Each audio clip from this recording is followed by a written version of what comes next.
Hello everyone, and welcome to American Thought Leaders Now. Today our very special guest is Senator Ted Cruz, most recently the author of Unwoke: How to Defeat Cultural Marxism in America. Senator Cruz, so good to have you here. Jan, great to be with you. When I was looking through the chapters in your book and I was reading, I thought to myself, my goodness, like you went through American thought leaders and you got all of the different interviews we've done. It's actually astonishing how much incredibly important information, at least from my view, that you've put it together into a single tome, so to speak. I want to start with something. I'm going to read something you wrote because I think it's incredibly important and kind of misunderstood. Education, journalism, big tech, big business, science, and entertainment all have been overtaken by cultural Marxism, yes, and communist China is a central nexus intertwined within it all. That's the part that a lot of people don't understand, and of course, we've been reporting on it extensively. I feel we have the receipts, but you've got the receipts in there. Tell me about that. Well, what this book tries to do is it looks at all of the major institutions of America that have been seized by the radical left, and it examines how and why that happened. And so the book starts, chapter 1 is on universities, and I call universities the Wuhan lab of the woke virus. It's where the virus was invented, it's where it mutated, it's where it spread. And then each chapter of the book addresses a different institution that's been taken over. So it goes from universities to K through 12 education. And from there to journalism, and from there to government, and from there to big business, and from there to big tech, and from there to entertainment. And that includes all of Hollywood and movies and TV and sports and music. And then from there to science. And then the last chapter, as you just noted, is on China. And China is intertwined with all of them. And that's, it's an aspect, you're right, a lot of people don't understand, but you can't really understand what's happened to the institution without getting just how intertwined China is with it. I have to ask you about this because you mentioned in that chapter on China, your meeting with Qin Gang. Yeah. Which is, astonishing. Just tell me about that. I met with him. He asked for a meeting with me in the Capitol, and I decided to take the meeting, which is not something I had done previously, because there's a Texan, a guy named Mark Swidan, who is wrongfully imprisoned in China and has been held in China for over a decade in deplorable conditions. And so I met with him, and it was really quite striking. Number one, it was a meeting I was not willing to take in my office. I did not trust him enough to allow him in my office. So we moved it to a neutral conference room in one of the Senate office buildings that was quite removed from where my actual office is.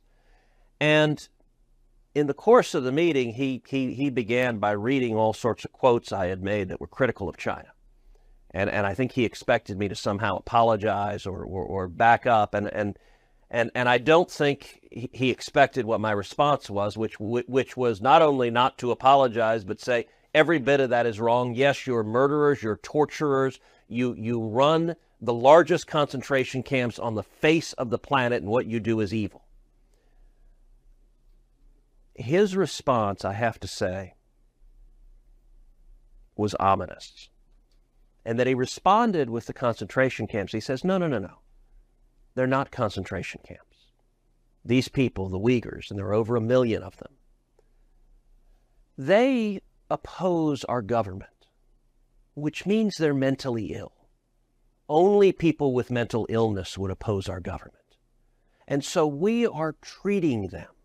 We are helping cure them of their mental illness.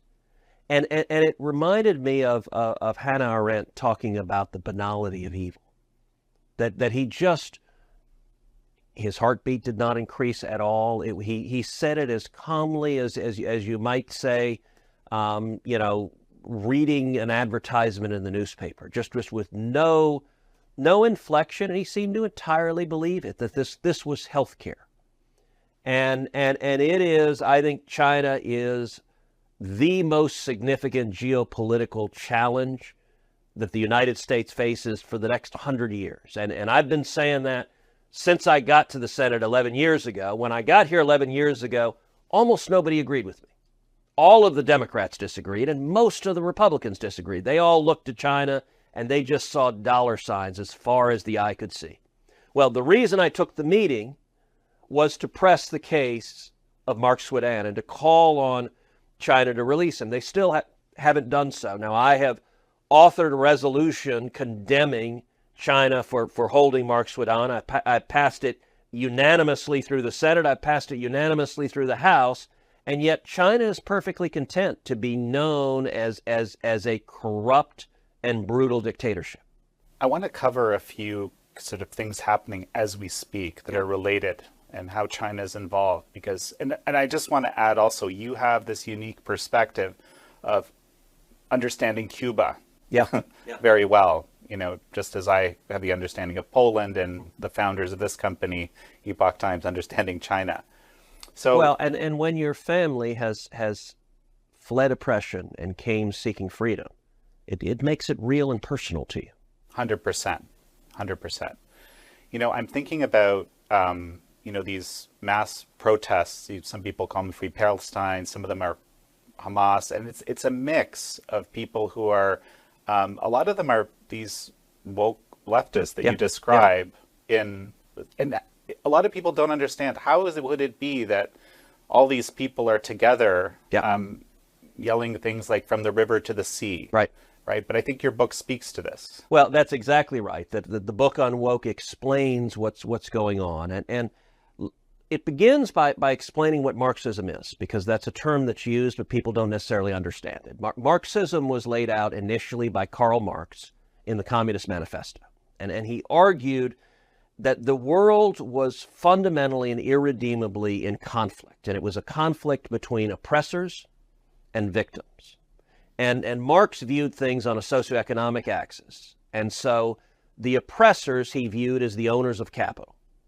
And the victims were the proletariat, were the workers. And Marx's solution that he advocated for was the violent revolution of the proletariat, the victims, to forcibly overthrow the oppressors and then use the power of government to forcibly redistribute the wealth from the oppressors to the victims. And I describe in the book how starting in the 1960s and 1970s, Marxists began infiltrating American universities, particularly our elite universities, and becoming professors, becoming administrators.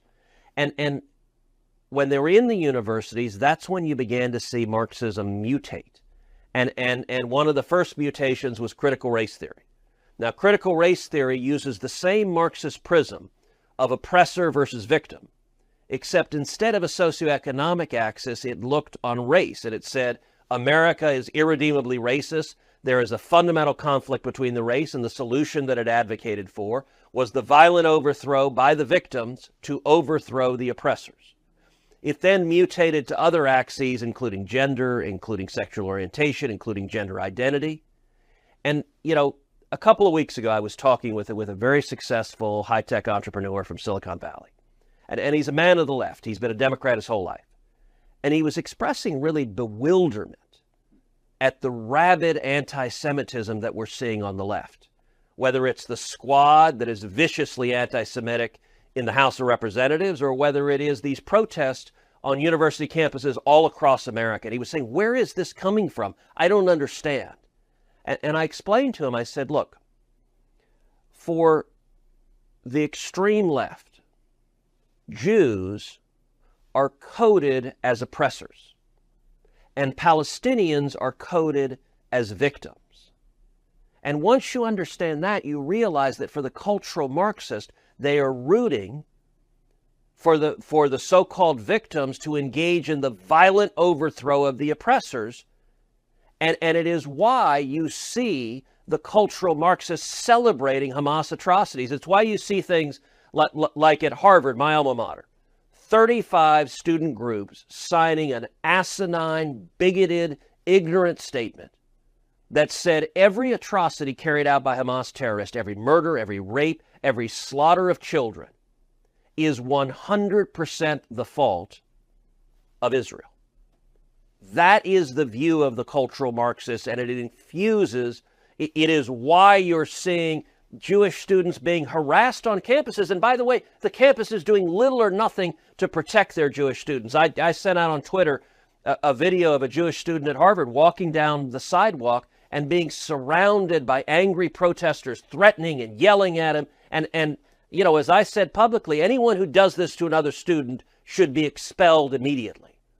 But the campus administrators, these woke culture Marxists, won't do that because they're rooting for the people they consider victims against the people they consider oppressors. Well, let me bring in China now. Yeah. There was an analysis done of, TikTok Yes. posts. Yes. Right. And we know, so I just, for full disclosure, I talk to people regularly, groups and individuals, about the threat I see in TikTok, both in espionage Yep. and in influence. Yep. Massive amounts of the so-called pro-Palestinian, I think a lot of them are actually pro-Hamas posts in comparison to the opposite. Isn't that interesting? Look, I think TikTok is profoundly dangerous. The Chinese government has control over it, has access to the information. It's an espionage tool. It's designed to spy on Americans in particular. The percent of American kids and teenagers who use it is staggering. And it is also designed to push messages that are harmful to America. We see TikTok pushing to our kids self-harm, pushing substance abuse, pushing all sorts of messages that are designed to destroy the children of America. And the same is true with Hamas. They're deliberately pushing pro-Hamas, pro-terrorist messages because I think China believes it is engaged in a 1,000-year war with the United States. And far too many leaders in America don't understand that that's happening, much less fighting back. One of the things I explain in the book is the Democrat Party today is structurally pro-China. I'll give you an example. Let's take the issue of energy. Now, the issue of energy, as you know, the Democrat Party is passionately in favor of the Green New Deal. And they're in favor of the Green New Deal despite the fact that America is the #1 producer of oil and gas in the world.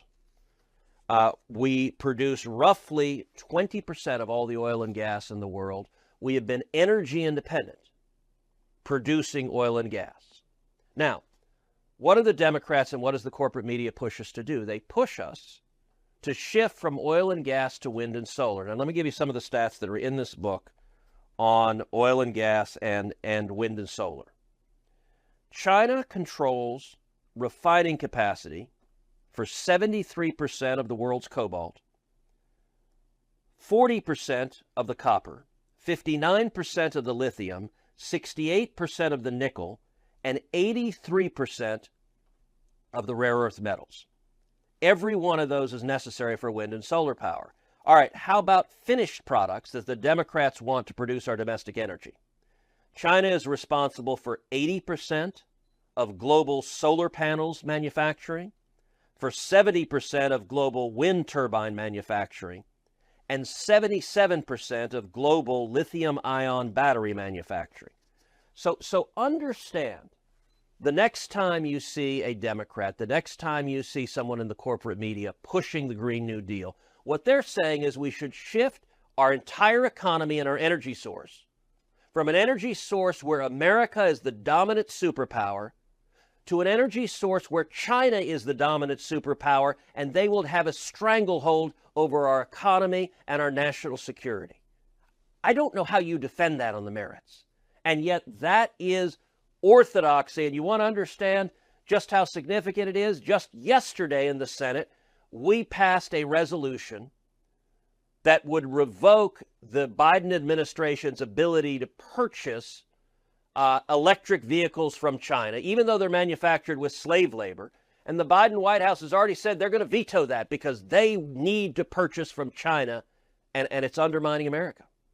So you don't think China should have leverage? I think giving your enemies leverage and control over your economy, over your lives, and look, in the middle of COVID, we saw how dangerous that was. Our supply chain is so captive to China. We saw a major Chinese state-owned newspaper threatening to cut off life-saving pharmaceuticals and literally kill Americans as a tool of economic warfare. And this book is designed, number one, to explain how it happened, how they captured the institutions. But number two, it lays out a battle plan, how we fight back, how we take these institutions back. So I want to encourage all your viewers, all your listeners, go buy the book. The book is in every bookstore in America. It's on Amazon online. It's on Barnes & Noble, Books A Million. Go buy it. And the book is, listen, it's not an abstract academic treatise. It has stories. It gives you facts. It gives you, it's designed to be fun and interesting and equip you with what you need to know to understand what's happening. Even more importantly, what you need to know to fight back. And I'll mention one other thing, which is Christmas is just around the corner. And the book makes a fantastic Christmas gift. And so I'd say buy it for your mom. Buy it for your best friend. Buy it for your kids. Your kids need to know the garbage with which they're being indoctrinated. As I explain in the book, the Marxists always start with the children. And that's been true in every communist revolution across the globe. And so this book is designed to equip you to fight back and to understand what's happening. And if you go online on Amazon right now and buy it, I think you'll really enjoy the book. Well, Senator Cruz, I'll also add my own endorsement. Frankly, you're very passionate about it. And it is a remarkable tome of work that represents a lot of the work I've been doing, frankly, over the last while. So, Senator Cruz, such a pleasure to have had you on. Thank you very much.